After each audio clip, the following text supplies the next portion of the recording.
अस्सलाम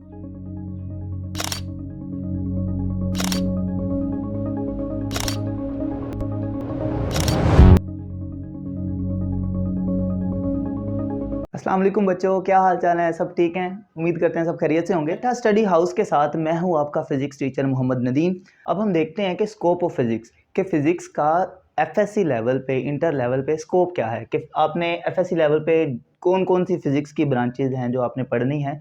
पढ़ना तो आपने सारे ही, आज तक जितनी फिजिक्स बनी है, पहले ही मैंने एक्सप्लेन कर दिया कि जितनी अभी तक की फिजिक्स बन चुकी है वो सारी की सारी आपने इस एफएससी 2 साल में सारी पढ़ देनी है। ये मोस्टली जितने भी कंट्रीज़ हैं ये सबका सिलेबस सेम किया गया आज तक, जितनी भी फिजिक्स बनी है, जैसा कि पाकिस्तान है, इंडिया है, बांग्लादेश है, नेपाल है, इन सारे कंट्रीज़ में जो इन 2 साल की फिजिक्स है उसमें सारी फिजिक्स पढ़ा दी जाती है, लेकिन ऊपर ऊपर से सारी फिजिक्स नहीं, मतलब डीपली नहीं हमने जाना, उसके बेसिक कॉन्सेप्ट्स जो हैं सिर्फ उनको हमने टच करना है जी। तो स्कोप ऑफ फिजिक्स यहाँ पे मैंने सारा ब्रीफली लिखा हुआ है।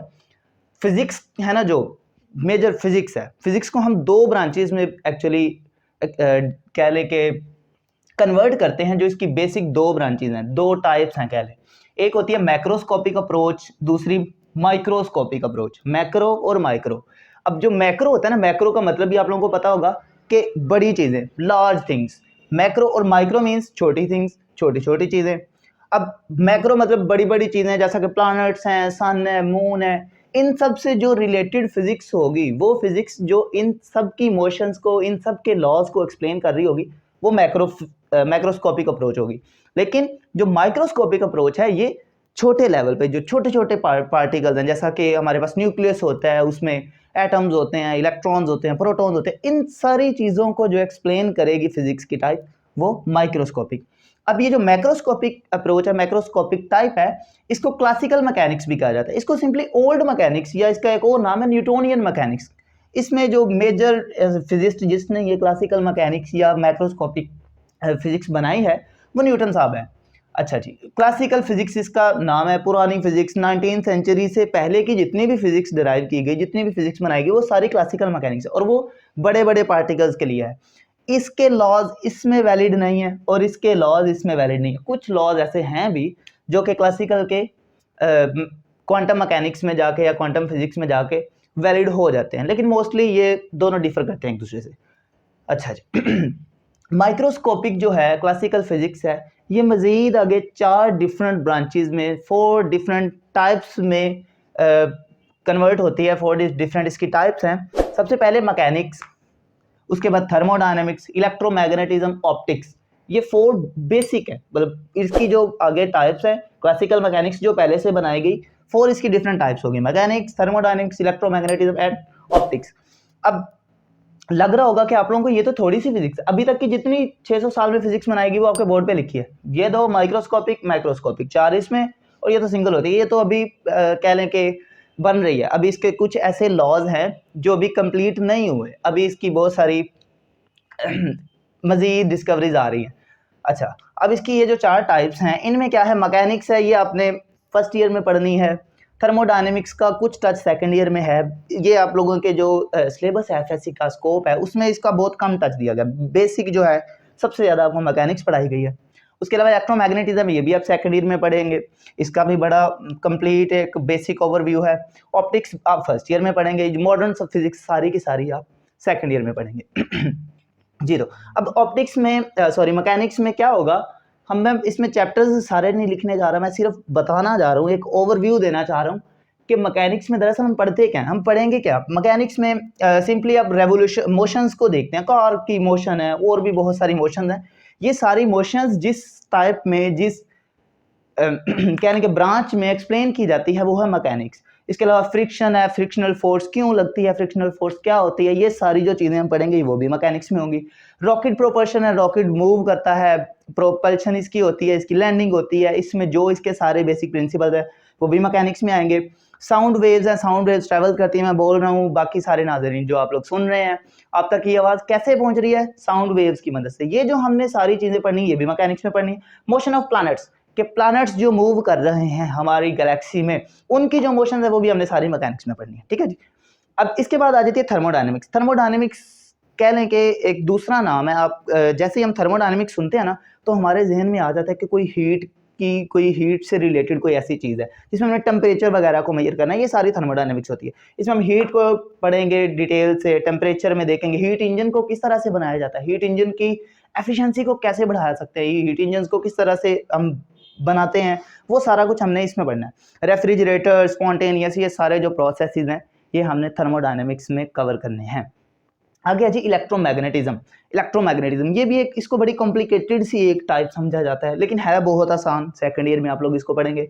इसमें आपने देखना है कि जी चार्ज क्या है, चार्ज का फील्ड क्या है। एक चार्ज होता है, उसका एक फील्ड क्रिएट होता है जिसको इलेक्ट्रिक फील्ड कहा जाता है। अब वो फील्ड क्या होता है, चार्ज क्या होता है, उसके अलावा करंट क्या होता है, एसी करंट क्या होता है, डीसी जनरेटर, डीसी मोटर्स, उसके अलावा मैग्नेट्स, ये जो सारी चीज़ें हैं ये आपने इलेक्ट्रोमैग्नेटिज्म में कवर करनी है और ये सेकंड ईयर में इसका स्कोप शामिल किया गया है।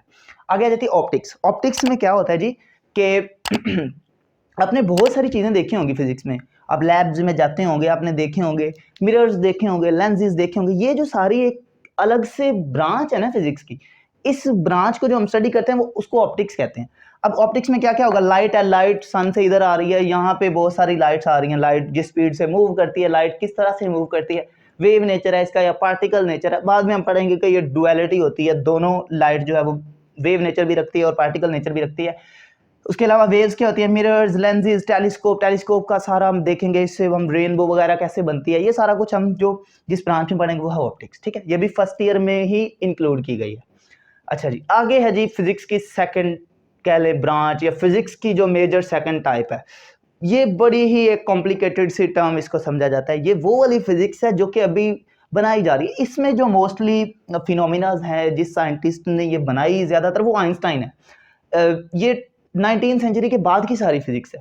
पहले समझा जाता था कि फिजिक्स सिर्फ बड़े बड़े पार्टिकल्स के लिए, बहुत जो बड़े बड़े पार्टिकल्स है, हैवियर पार्टिकल्स है, जैसे कि प्लैनेट्स हैं और इस तरह के बड़े बड़े जो पार्टिकल्स है, उनकी फिजिक्स जो थी, उनकी जो सारी नेचर थी, उनके जो बेसिक प्रिंसिपल थे, सिर्फ फिजिक्स उनको समझा जाता था।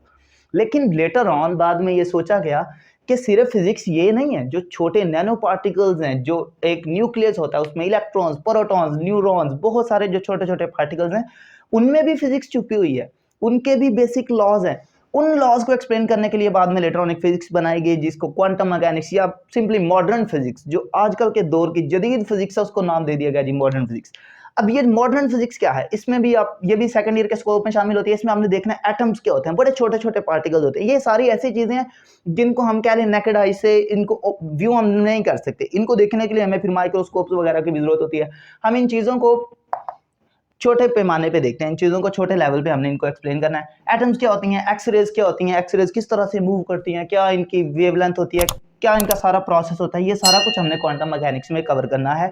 इसके अलावा सेमीकंडक्टर्स है, सेमीकंडक्टर्स को हम किस तरह से बनाते हैं, सेमीकंडक्टर्स की कितनी टाइप्स होती हैं, सेमीकंडक्टर्स से आगे रिलेटेड आ जाएंगे आप लोगों के डायोड्स में आपने ये जो स्ट्रीट लाइट्स हैं, ये सारा कुछ जो एक्सप्लेन करेंगे वो सेमीकंडक्टर्स का पोर्शन होगा किसमें, मॉडर्न फिजिक्स में। आगे जी न्यूक्लियस है, न्यूक्लियस का आपको पता है उसमें प्रोटॉन्स होते हैं, उसमें न्यूट्रॉन्स होते हैं। अब ये प्रोटॉन और न्यूट्रॉन बहुत छोटे पार्टिकल हैं, इवन इनका जो रेडियस होता है वो 10⁻⁻15 कह लें, इस रेंज में होता है। तो अब बहुत छोटे एक लेवल पे जो हम इसको डिस्कस कर रहे हैं, ये मॉडर्न फिजिक्स में आएगा। ठीक है, इसी वजह से ऊपर मैंने लिख दिया है माइक्रो फिजिक्स या माइक्रोस्कोपिक अप्रोच।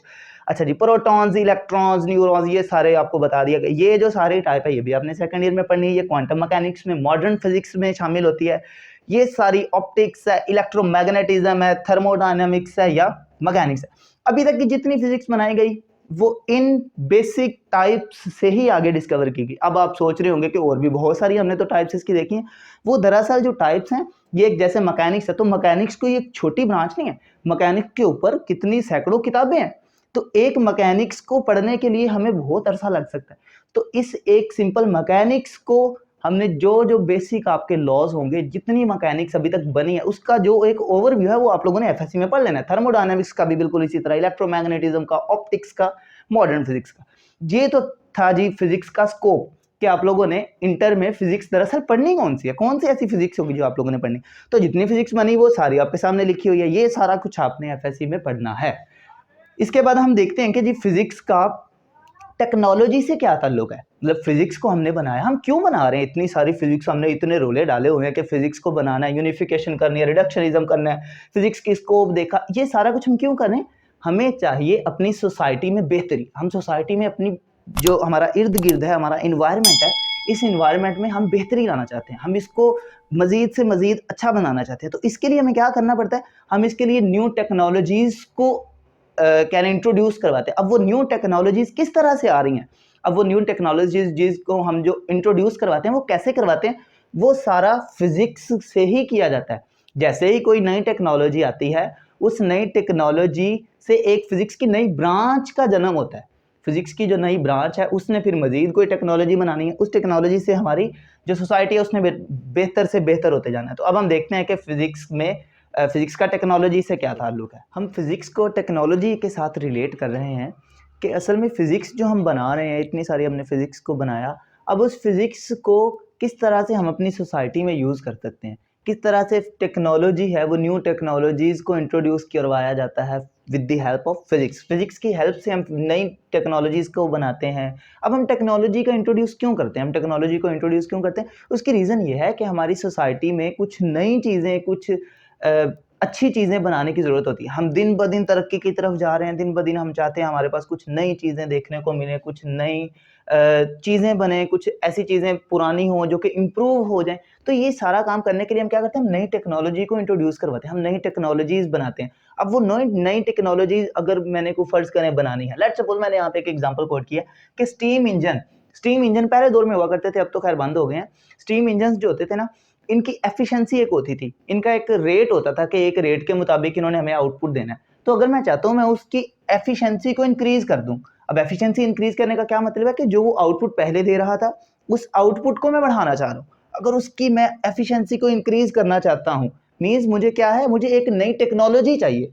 पहले एक स्टीम इंजन मौजूद था, लेकिन अब मैंने उसको न्यू इंट्रोड्यूस करवाना है, मैंने उसकी एफिशिएंसी को इंक्रीज़ करवाना है। मुझे टेक्नोलॉजी यहाँ पे एक नई टेक्नोलॉजी चाहिए। अब मुझे टेक्नोलॉजी को यहाँ पे लाने के लिए क्या करना पड़ेगा, नई एक फिजिक्स को डिस्कवर करना पड़ेगा। जैसा कि जब स्टीम इंजन की एफिशिएंसी को इंक्रीज़ किया गया, तो उसके लिए एक फिजिक्स की नई ब्रांच बनाई गई जिसको कहते हैं थर्मोडायनेमिक्स। उस थर्मोडायनेमिक्स में जब ये वाली ब्रांच जब इंट्रोड्यूस करवाएगी, तो फिर स्टीम इंजन की जगह पे हीट इंजन्स को इंट्रोड्यूस करवा दिया गया जिनकी एफिशिएंसी स्टीम इंजन से ज़्यादा थी। तो टेक्नोलॉजी बनाने के लिए टेक्नोलॉजी की नीड है। अब मैं यहाँ पे लिख देता हूँ कि ये नीड होती है, हमारी सोसाइटी की नीड होती है। जब हमें नई टेक्नोलॉजी की नीड होती है तो उसके लिए हम क्या करते हैं, फिजिक्स को डिस्कवर करते हैं। जब फिजिक्स डिस्कवर की जाती है तो कोई ना कोई एक नई ब्रांच निकल जाती है, न्यू ब्रांचेस फिजिक्स की डिस्कवर हो जाती है, न्यू फिजिक्स डिस्कवर हो जाती है। जैसा कि यहाँ पे हीट इंजन को हमने बनाया किससे, स्टीम इंजन से। तो न्यू ब्रांच कौन सी डिस्कवर हो गई है,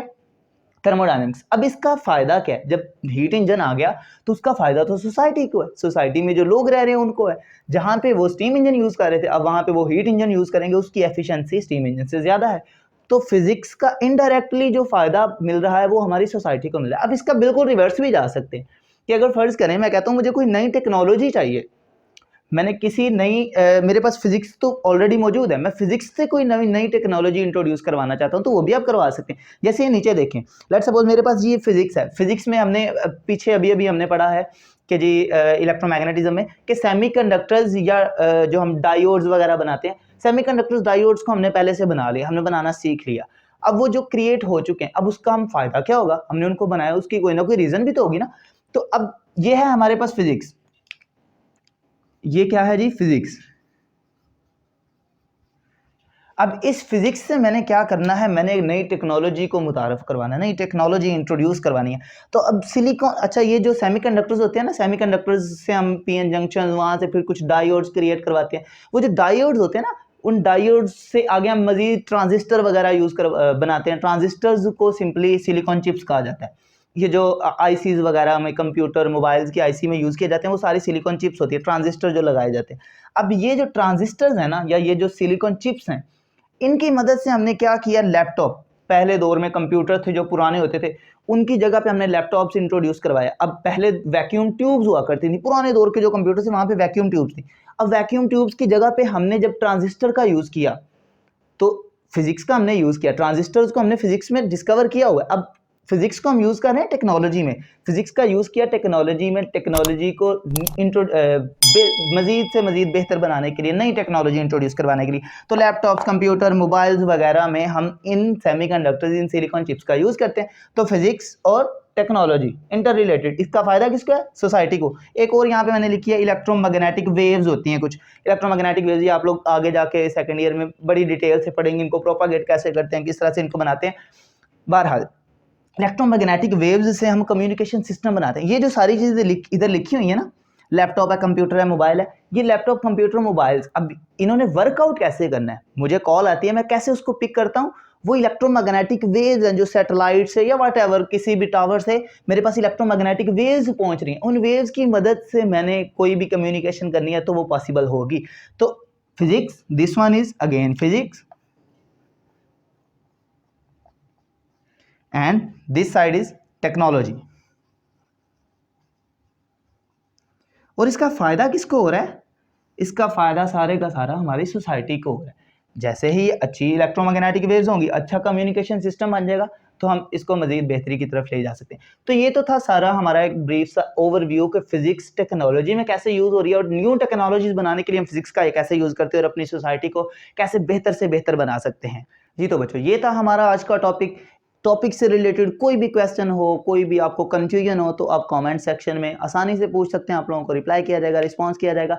इसके अलावा कोई भी आप लोगों को फिजिक्स से रिलेटेड कोई भी अदर कॉन्सेप्ट हो, टॉपिक से रिलेटेड ना भी हो, कोई और कॉन्सेप्ट हो, तो वो भी आप इजीली पूछ सकते हैं। दुआओं में याद रखिएगा। खुदा हाफिज़।